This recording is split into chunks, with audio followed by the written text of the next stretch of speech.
আসসালামু আলাইকুম ওয়া রাহমাতুল্লাহি ওয়া বারাকাতুহু। বিসমিল্লাহির রহমানির রহিম।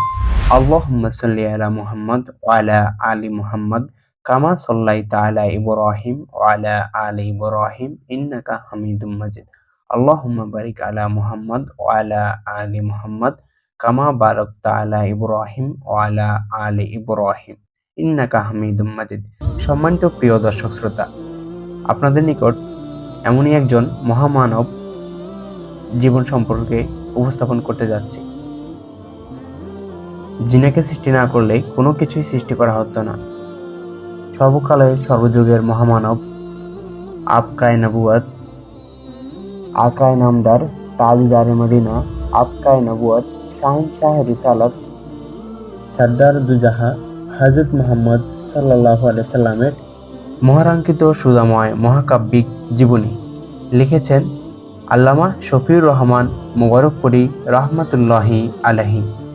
রাসূল সাল্লাল্লাহু আলাইহি সাল্লাম বলেন, মুমিনদের মধ্যে ওই ব্যক্তির ঈমান পরিপূর্ণ যার আখলাক ভালো, যার চরিত্র সুন্দর। কুরআনে কারিমে রাসূল সাল্লাল্লাহু আলাইহি সাল্লামকে উসওয়াতুন হাসানা তথা মানব চরিত্রের সর্বোত্তম আদর্শ হিসেবে বর্ণনা করা হয়েছে। ইসলামের শেষ নবী হিসেবে স্বাভাবিকভাবেই তিনি ছিলেন উন্নত এই মহান চরিত্রের অধিকারী। অতএব কোনো কারুকার্যময় বিশেষণ অথবা কৃত্রিমতার আচরণ, চিত্রাকর্ষক কোনো মন্তব্যের দ্বারা তাকে চিহ্নিত করা আদৌ প্রয়োজন নেই।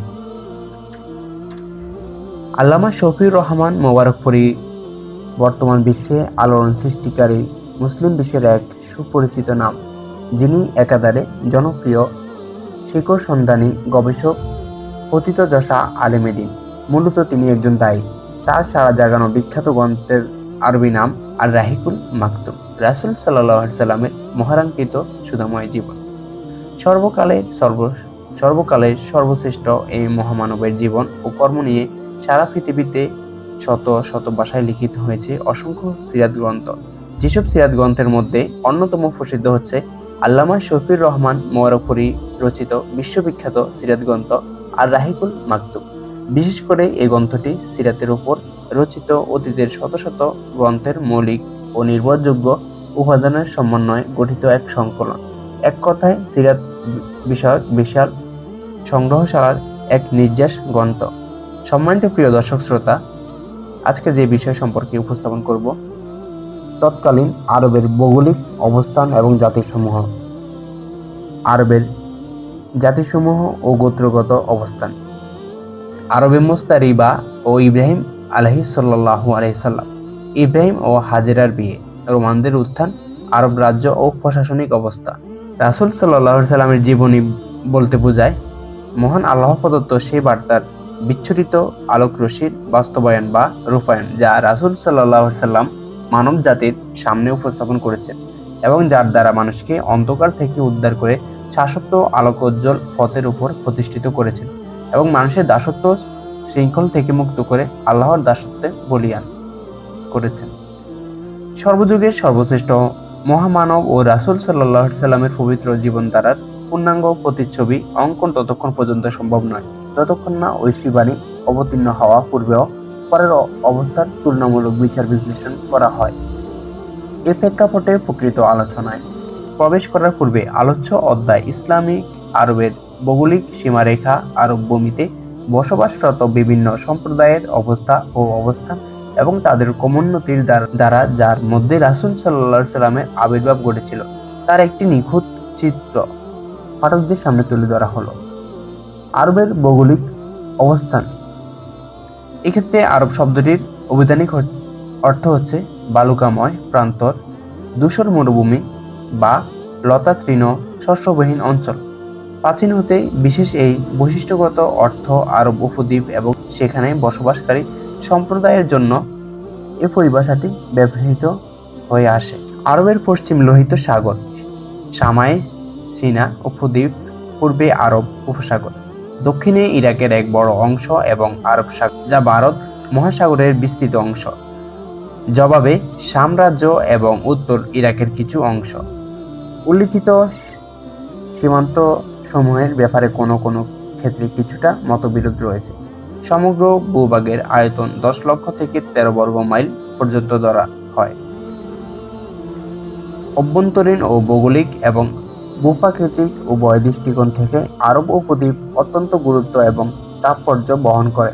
উপদ্বীপের চারদিকে মরুভূমি বা দিগন্ত বিস্তৃত বালুকাময় প্রান্তর দ্বারা পরিবেষ্টিত, যে কারণে এই উপদ্বীপ এমন এক সুরক্ষিত দুর্গে পরিণত হয়েছে যে কোনো বিদেশি শক্তি বা বহিঃশত্রুর পক্ষে এর উপর আক্রমণ করা, অধিকার প্রতিষ্ঠা করা বা প্রভাব বিস্তার করা অত্যন্ত কঠিন। উক্ত নৈসর্গিক কারণে আরব উপদ্বীপের মধ্যভাগের অধিবাসীগণ সে সুপ্রাচীন এবং শরণার্থীকাল থেকে সম্পূর্ণ স্বাধীন থেকে নিজস্ব স্বাদগ্রন্থ বৈশিষ্ট্য বজায় রেখে চলতে সক্ষম হয়েছে। অথচ অবস্থানের দিক দিয়ে এই উপদ্বীপটি এমন এই দুই পরাশক্তির প্রতিবেশী ভূপ্রকৃতিগত প্রতিবন্ধকতা না থাকলে এই পরাশক্তিদ্বয়ের প্রভাব থেকে মুক্ত থাকা আরববাসীদের পক্ষে কখনোই সম্ভব হতো না। এছাড়া বহির্বিশ্বের দিক থেকে আরব উপদ্বীপের অবস্থান দিক দৃষ্টি দিলেও প্রতীয়মান হবে।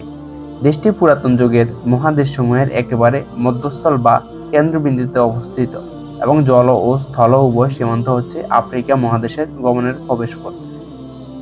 উত্তর পূর্ব সীমান্ত হচ্ছে ইউরোপ মহাদেশ প্রবেশের তোরণদ্বার এবং পূর্ব সীমান্ত হচ্ছে ইরান ও মধ্য এশিয়া হয়ে চীন ভারত সহ দূর প্রাতীচ্যর অন্যান্য দেশ গমনাগমনের দরজা।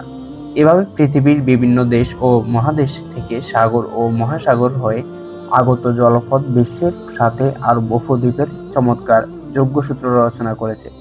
বিভিন্ন দেশের জাহাজগুলো সরাসরি আরবের বন্দরে গিয়ে ভিড়ে। এমন ভৌগোলিক অবস্থা ও সীমারেখার প্রেক্ষিতে আরব উপদ্বীপের উত্তর ও দক্ষিণ সীমান্ত ছিল বিভিন্ন সম্প্রদায়ের ব্যবসা বাণিজ্য, কৃষি ও মত বিনিময়ের লক্ষ্যস্থল বা কেন্দ্রবিন্দু। সম্মানিত প্রিয় শ্রোতাবৃন্দ, আপনার নিকট আত্মীয় এবং শুভাকাঙ্ক্ষীদের নিকট রাসূল সাল্লাল্লাহু আলাইহি সাল্লামের মহারাঙ্কিত মহাকাব্যিক জীবনী অনলাইনের মাধ্যমে শেয়ার করে অন্যকে জানার সুযোগ করে দিন। আরবের জাতিসমূহ ও গোত্রগত অবস্থান। ঐতিহাসিকগণ জন্মসূত্রের ভিত্তিতে আরব সম্প্রদায়কে তিনটি শ্রেণীতে বিভক্ত করেছেন, যথা আরবে বাইদা 2, আরবে আরিবা 3, আরবে মুস্তারিবা। আরবে বাইদা হচ্ছে যেসব ধ্বংসপ্রাপ্ত প্রাচীন গোত্র এবং সম্প্রদায় যার ধরাপৃষ্ঠ থেকে সম্পূর্ণরূপে নিশ্চিত হয়ে গিয়েছিল এবং তাদের সম্পর্কে সঠিকভাবে জানার জন্য নির্ভরযোগ্য তথা প্রমাণাদি ও সন্ধান লাভ প্রায় অসম্ভব হয়ে পড়েছে। এই সম্প্রদায়গুলো হচ্ছে যথাক্রমে আদ, সামুদ, তাসম, জাদিস, ইমলাক, উমাইম, জুরহাম, হাজুর, ওয়াবার, জাসিম, হাজারা, মাউত ইত্যাদি। বিস্মৃতির অতলে তলে তারা এমনভাবে হারিয়ে গিয়েছিল, তাদের পতনের পর উত্থানের আর কোনো সম্ভাবনা নেই। আরবে আরিবা, তারা হচ্ছে যেসব গোত্র যারা ইয়ারুব বা ইয়াসজুর বিন কাহাতানের বংশধর, তাদেরকে কাহাতানি আরব বলা হয়। আরবে মুস্তারিবা হচ্ছে যেসব আরব সম্প্রদায় যারা হযরত ইসমাইল আলাইহিস সাল্লাল্লাহু আলাইহি সাল্লামের বংশধারা থেকে আগত, তাদেরকে আদনানি আরব বলা হয়।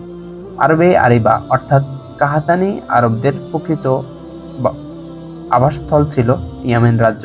এখানেই তাদের বংশধারা এবং গোত্রসমূহ বহু শাখা প্রশাখায় বিভিন্ন হয়ে পড়ে। তাদের মধ্যে পরবর্তীকালে দুটো গোত্রই অধিক প্রসিদ্ধি লাভ করেছিল, সেগুলো হচ্ছে হিমিয়ার। এর প্রসিদ্ধ শাখাগুলো হচ্ছে জাইদুল জামহুল, কোজা এবং সাদাসেক। কাহালান প্রসিদ্ধ প্রশাখাগুলো হচ্ছে হামদান,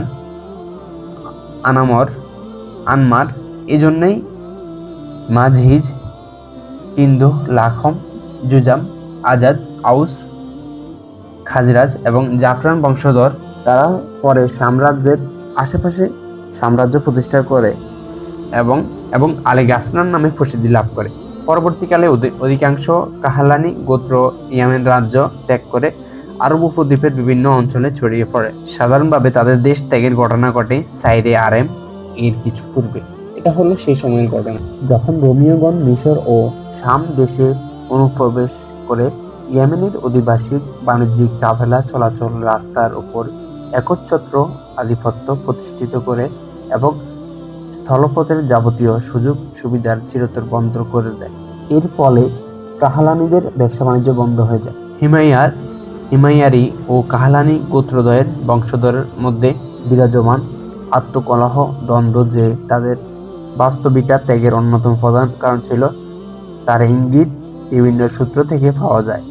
এসব সূত্র থেকে যে তথ্য পাওয়া যায় তাতে দেখা যায় আত্মকলহের কারণে জীবনযাত্রার বিভিন্ন ক্ষেত্রে নানাবিধ জটিল সমস্যার উদ্ভব হওয়ার কাহালানি গোত্রসমূহ স্বদেশ ভূমির মায়া ত্যাগ করে বাধ্য হয় হিমাইয়ার গোত্রসমূহ স্বদেশ ভূমিতে স্থায়ীভাবে বহাল থাকে। আল্লাহ তাআলা কুরআনে কারিমে বলেন, অর্থ সাহাবীদের জন্য তো তাদের বাসভূমিতে ছিল এক নিদর্শন, দুইটি বাগান, একটি ডান দিকে অপরটি বাম দিকে। তাদের বলা হয়েছিল, তোমরা তোমাদের প্রতিপালক প্রদত্ত রিজিক ভোগ করো এবং তার প্রতি কৃতজ্ঞতা প্রকাশ করো। উত্তর নগরী এবং ক্ষমাশালী প্রতিপালক। পরে তারা অবাধ্য হলো, ফলে আমি তাদের উপর প্রভাবিত করলাম বাঁধ ভাঙ্গা, বন্যা এবং তাদের উদ্যান দুটিকে পরিবর্তন করে দিলাম এমন দুটি উদ্যানে, যাতে উৎপন্ন হয় বিশাল ফলমূল, জাউ গাছ এবং কিছু কুল গাছ। আমি তাদেরকে এই শাস্তি দিয়েছিলাম তাদের কুফরির জন্য। আমি কৃতজ্ঞ ব্যতীত আর কাউকে এমন শাস্তি দিইনি। তাদের ও যেসব জনপদ প্রতি আমি অনুগ্রহ করেছিলাম সেগুলোর মধ্যবর্তী স্থানে দৃশ্যমান বহু জনপদ স্থাপন করেছিলাম এবং ওইসব জনপদে ভ্রমণের যথাযথ ব্যবস্থা করে তাদেরকে বললাম, তোমরা এইসব জনপদের নিরাপদে ভ্রমণ করে দিবস ও রজনীতে। কিন্তু তারা বলল, হে আমাদের প্রতিপালক, আমাদের সফরে মানজিলের ব্যবধান বর্ধিত করো। তারা নিজেদের প্রতি জুলুম করেছিল, ফলে আমি তাদেরকে কাহিনীর বিষয়বস্তু পরিণত করলাম এবং তাদেরকে ছিন্ন ভিন্ন করে দিলাম। ইহাতে প্রত্যেক ধৈর্যশীল কৃতজ্ঞ ব্যক্তির জন্য নিদর্শন রয়েছে। সূরা সাবা আয়াত 15-19। দিকে যেসব কাহালানি গোত্র স্বদেশের মায়া ত্যাগ করে অন্যত্র গমন করে তাদের 4টি শাখায় বিভক্ত হওয়ার কথা নির্ভরযোগ্য সূত্রে জানা যায়। সেগুলো হচ্ছে যথাক্রমে নিম্নরূপ: 1. আজদ, 2. লাখাম ও জাজাম গোত্র, 3. বনু তাই গোত্র, 4. কিন্দা গোত্র। 1. আজদ। তারা নিজের নেতার ইমরান বিন আমর মুজাইকিয়ার পরামর্শে দেশ ত্যাগ করেন।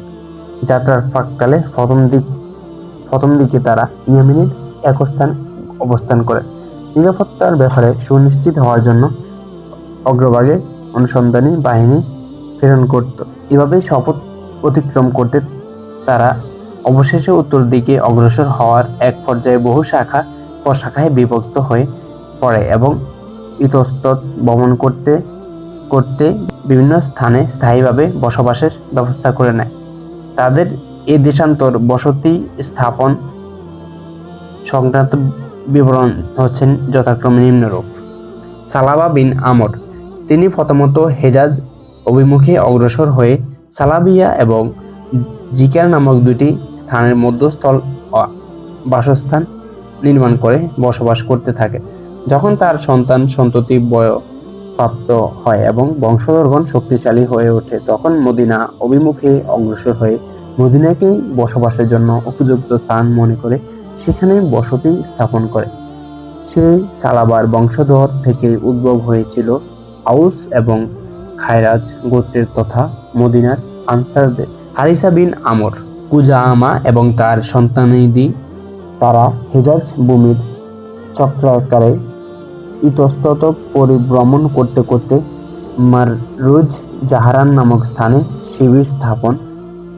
বিস্তারিত বিবরণ জন্য ডক্টর মোহাম্মদ মুজিবুর রহমান ফানিত মদিনার আনসার গ্রন্থটি দ্রষ্টব্য করে বসবাস করতে থাকেন। এরপর হারাম শরীফের উপর প্রবল আক্রমণ করে বনু জুরহুমকে সেখান থেকে বহিষ্কার করে এবং নিজের মক্কা নগরীতে স্থায়ী বসতি স্থাপন করে বসবাস করতে থাকে।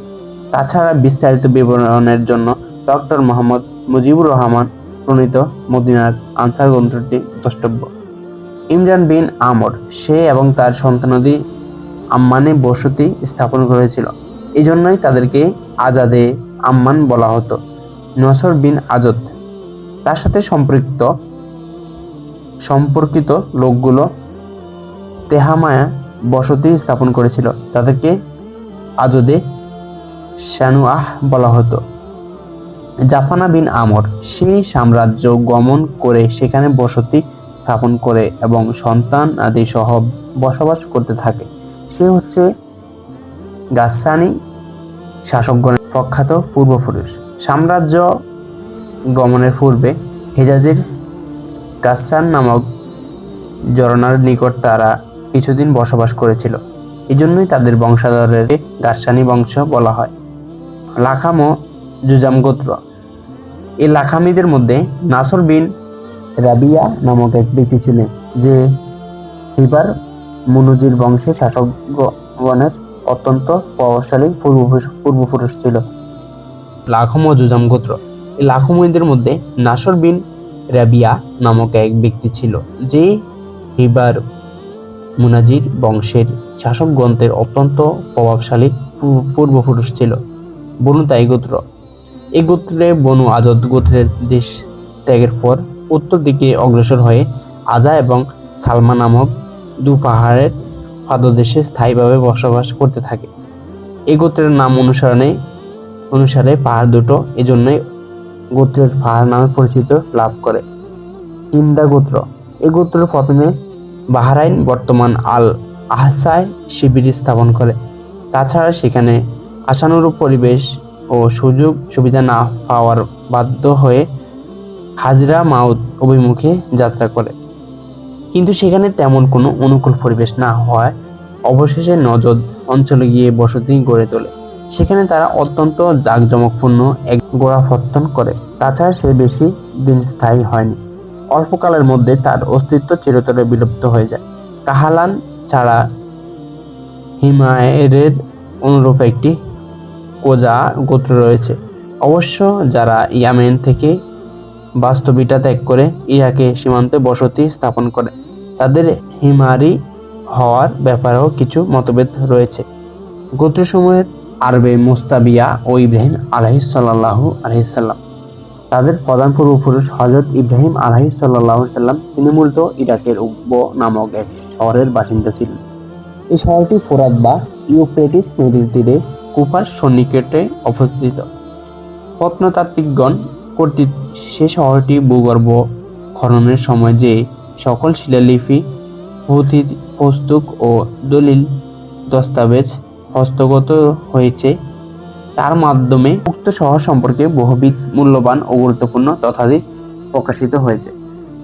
উপরস্থ এসবের মাধ্যমে হযরত ইব্রাহিম আলাইহিসসালাহু আলাইহি সাল্লাম ও তার ঊর্ধ্বতন বংশধর এবং সেখানকার আদিবাসীদের ধর্মীয় ও সামাজিক আচার অনুষ্ঠান এবং অবস্থা সম্পর্কে বহু নতুন নতুন তথ্য উদ্ঘাটিত এবং নবদিগন্ত উন্মোচন হয়েছে। আমরা আরও অবগত রয়েছি যে হযরত ইব্রাহিম আলাইহিসসালাহু আলাইহি সাল্লাম উক্ত স্থান থেকে হিজরত করে হাররান নামক শহরে আগমন করেন। এরপর সেখান থেকে তিনি আবার ফিলিস্তিনে গিয়ে বসতি স্থাপন করেন এবং সে দেশকে তার পয়গম্বরী বা আল্লাহ আহ্বানী কর্মকাণ্ড কেন্দ্রবিন্দুতে পরিণত করেন। আল্লাহ তাআলা তাকে পরম সম্মানিত খলিলুল্লাহ উপাধিতে ভূষিত করে তার কাঁধে রিসালতের যে সুমহান দায়িত্ব ও কর্তব্য অর্পণ করেন। সেখান থেকেই দেশের অভ্যন্তরভাগে ও বহির্বিশ্বে ব্যাপক প্রচার প্রসারের জন্য তিনি সর্বোত্তমভাবে আত্মনিয়োগ করেন। ইব্রাহিম আলাইহিসসালাহু আলাইহি সাল্লাম একবার মিশর ভূমিতে গিয়ে বসবাস করেন। মিশরের তৎকালীন বাদশাহ ফিরাউন তার মন্ত্রীর মুখে বিবি সারার অপরিসীম রূপ গুণের কথা শুনে তার প্রতি আকৃষ্ট হন এবং অসদুদ্দেশ্য প্রণোদিত হয়ে নিজের যৌন কামনা চরিতার্থ করার মানুষে তার দিকে হাত বাড়ায়। এদিকে একরাশি ঘৃণা ও ক্ষোভ নলে বিদগ্ধ প্রতিপান বিবি সারা সতীত্ব রক্ষার্থে আবেগকুল চিত্তে আল্লাহর নিকট প্রার্থনা জানালেন। তৎক্ষণাৎ আল্লাহ তাআলা তা কবুল করেন এবং এর অবশ্যম্ভাবী ফলশ্রুতি হিসাবে ফিরাউন বিকারগ্রস্ত হয়ে হাত পা ছোড়াছুড়ি করতে থাকে। অদৃশ্য শক্তির হস্তক্ষেপে শেষ পর্যন্ত ফিরআউন একদম নাজেহাল এবং দুর্বল হয়ে পড়ে। এমন পরিস্থিতিতে তার এই ঘৃণ্য জঘন্য অসৎ উদ্দেশ্যের ভয়াবহ পরিণতিতে সে একেবারে হতচকিত এবং বিস্ময় অতিভূত হয়ে পড়ে। এভাবে অত্যন্ত মর্মান্তিক অবস্থার মধ্যে দিয়ে সে অনুধাবন করতে পারে সারা কোনো সাধারণ মহিলা নয়, বরং তিনি হচ্ছেন মহান আল্লাহর প্রিয় মহিষী নারী ইব্রাহিম ও হাজেরার বিয়ে। সারার এই ব্যক্তি বৈশিষ্ট্য দেখে ইব্রাহিম ও হাজেরার বিয়ে সারার এই ব্যক্তি বৈশিষ্ট্য দেখে ফিরআউন এতটাই মুগ্ধ এবং অতিভূত হয়ে পড়ে নিজের কন্যা হাজেরাকে। এদিকে হাজেরা দাসী ছিলেন। তাছাড়া আল্লামা সুলাইমান মানসুর ব্যাপক গবেষণা ও অনুসন্ধান কার্য চালিয়ে সাব্যস্ত করেছেন তিনি দাসী ছিলেন না, তিনি ছিলেন ফেরাউনের রাজকন্যা। তিনি মুক্ত ও স্বাধীন ছিলেন। দ্রষ্টব্য রাহমাতুল্লিল আলামিন, 2য় খণ্ড, 36 ও 37 পৃষ্ঠা। বিবি সারার খিদমতে নিয়োজিত করেন। বিবি সারা হাজরার সেবা যত্ন ও গুণ গরিমায় মুগ্ধ হয়ে পড়েন। এরপর তিনি তার স্বামী ইব্রাহিম খলিলুল্লাহ আলাইহিসসালামের সাথে বিবি হাজেরার বিয়ে দেন। উল্লিখিত গ্রন্থ 36 পৃষ্ঠার বিস্তারিত ঘটনা দ্রষ্টব্য বুখারী 1 খণ্ড 484 পৃষ্ঠা। দ্রষ্টব্য ইব্রাহিম আলাইহিসসালামের এবং হাজেরাকে সাথে নিয়ে ফিলিস্তিনের প্রত্যাবর্তন করেন। এরপর আল্লাহ তাআলা হাজেরার গর্ভে ইব্রাহিম আলাইহিসসালামকে পরম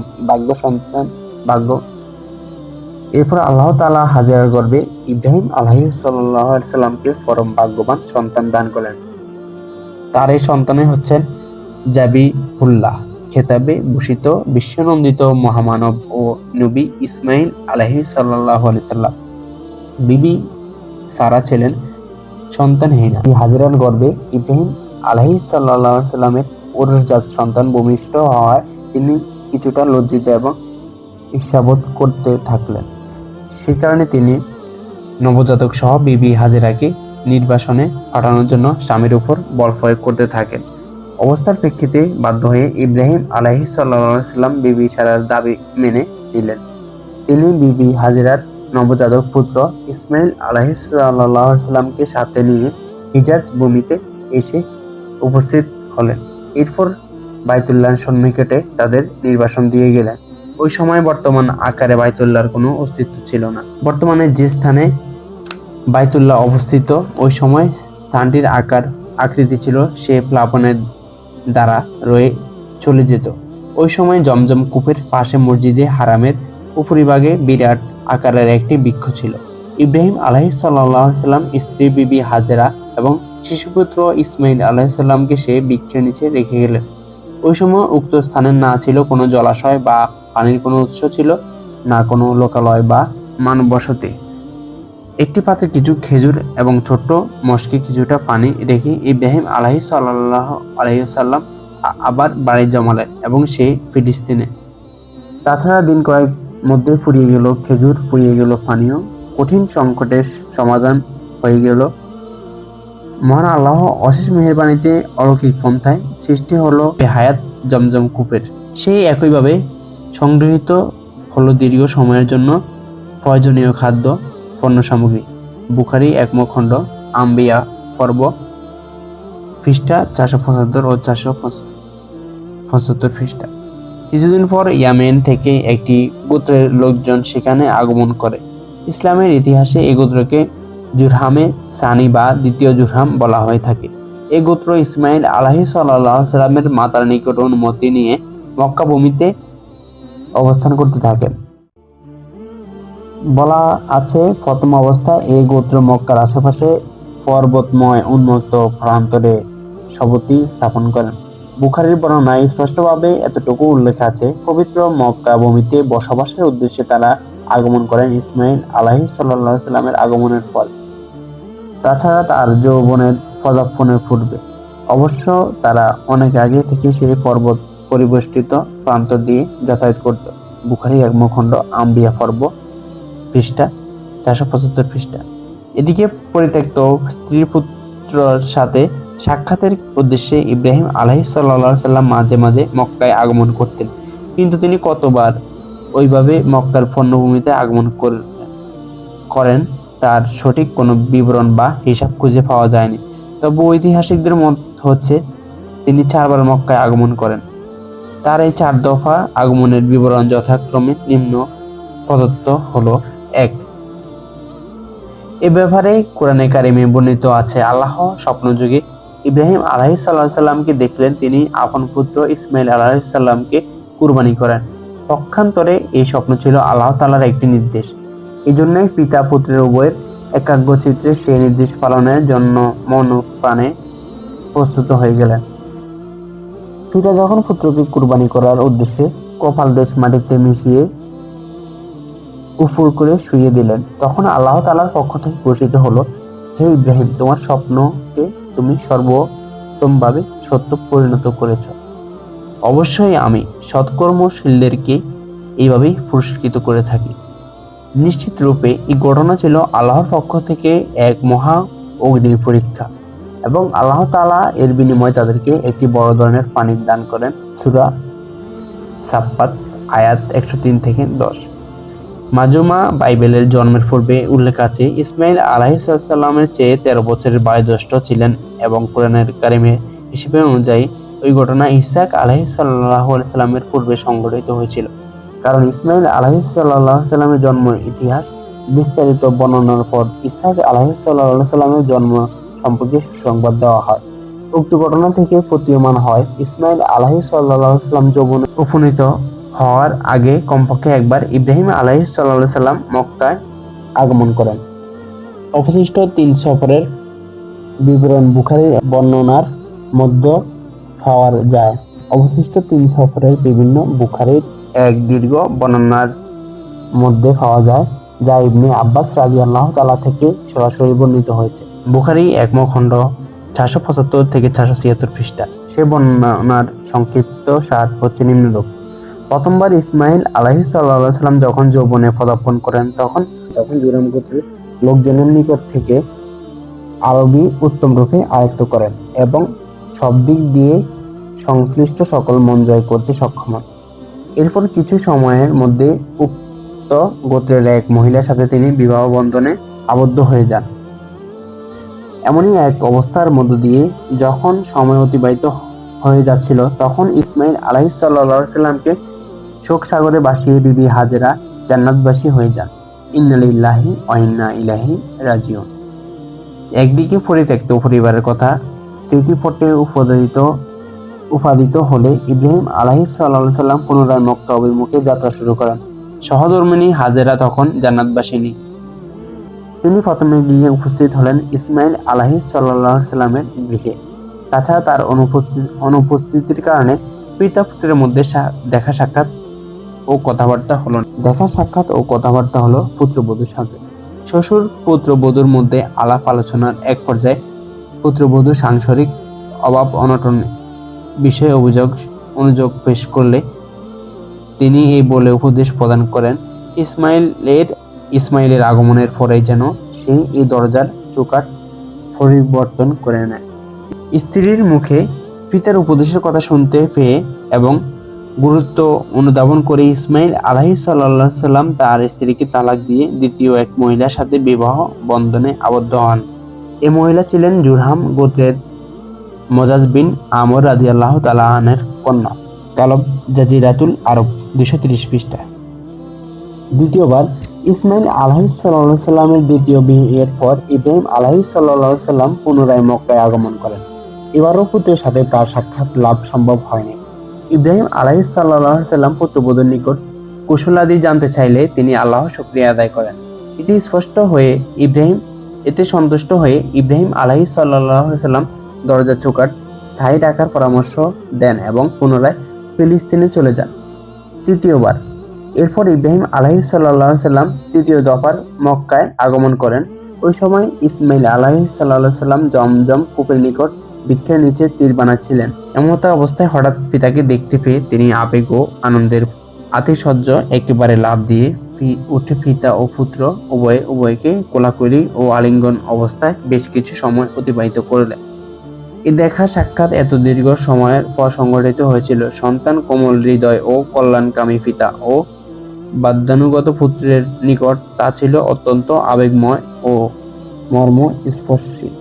ওই সময় পিতা পুত্র উভয়ে মিলিতভাবে কাবাঘর নির্মাণ করেন। এই কাবাঘরের নির্মাণ কাজ পরিসমাপ্তির পর সেখানে পবিত্র হজ্জের পালনের জন্য ইব্রাহিম আলাইহিস সালাম মুসলিম জাতিকে উদাত্ত আহ্বান জানালেন। আল্লাহ তাআলা ইসমাইল রাদিয়াল্লাহু তাআলাকে 12টি সন্তান দান করেন। তাদের নাম হচ্ছে যথাক্রমে নাবিয়াত বা নাবাউত 2, কায়দার 3, আদবাইল 4, মুবসাম 5, মিশমা 6, দুমা 7, মিশা 8, হাদদ 9, তাইমা 10, ইয়াতুর 11, নাফিস 12, কাইদমান। কালব জাজিরাতুল আরব 230 পৃষ্ঠা। ইসমাইল আলাইহিস সালামের 12টি সন্তান থেকে 12টি গোত্রের সূত্রপাত হয় এবং সকলেই মক্কা নগরীতে বসতি স্থাপন করেন। অধিকাংশ ক্ষেত্রে তাদের জীবনযাত্রা ছিল ইয়েমেন, মিশর, সিরিয়া প্রভৃতি দেশের সাথে ব্যবসা বাণিজ্যের উপর নির্ভরশীল। জনসংখ্যা বৃদ্ধির ফলে গোত্রগুলো ধীরে ধীরে আরব উপদ্বীপের বিভিন্ন অঞ্চলে এমনকি আরবের বাইরেও ছড়িয়ে পড়ে। মহান আল্লাহর অত্যন্ত প্রিয় এবং মনোনীত এক মহাপুরুষের রক্তদ্বার থেকে এই সকল গোত্রের সৃষ্টি হলো। অধিকাংশ ক্ষেত্রে তাছাড়া রক্ত দ্বারা কালচক্রের আবর্তনের সৃষ্টি যবনিকার অন্তরালে অজ্ঞাত অখ্যাত অবস্থা থেকে যায়। শুধু নাবিদ এবং কায়দারের বংশধররাই কালচক্রের আবর্তনে সৃষ্ট গাঢ় তিমির জাল থেকে নিজেদের মুক্ত রাখতে সক্ষম হন। কালক্রমে উত্তর হেজাজ নবীদের সাহিত্য ও শিল্প সংস্কৃতির উৎকাশ সাধিত হয়। শুধু এই জন্যই নয়, তারা একক শক্তিশালী জাতি এবং বিশাল সাম্রাজ্য প্রতিষ্ঠা করতে সক্ষম হয় এবং আশেপাশের জনগোষ্ঠীগুলোকে নিজেদের অধীন করে নিয়ে তাদের কাছ থেকে নিয়মিত ট্যাক্স বা কর আদায় করতে থাকে। এই গোত্র বা জাতির রাজধানী ছিল বাত্রা। তাদের সাথে প্রতিযোগিতা বা প্রতিদ্বন্দ্বিতা করার মতো সাহস বা শক্তি আশেপাশে কারো ছিল না। সম্মানিত প্রিয় দর্শক শ্রোতা, আপনারা শুনছিলেন আর রাহিকুল মাকতুম আল্লামা শফিউর রহমান মুবারকপুরী রহমাতুল্লাহি আলাইহি লিখিত গ্রন্থ। পরবর্তী পর্ব পেতে চ্যানেল সাবস্ক্রাইব করে কোরআনিক লাইফের সাথেই থাকুন। আসসালামু আলাইকুম ওয়া রাহমাতুল্লাহি ওয়া বারাকাতুহু।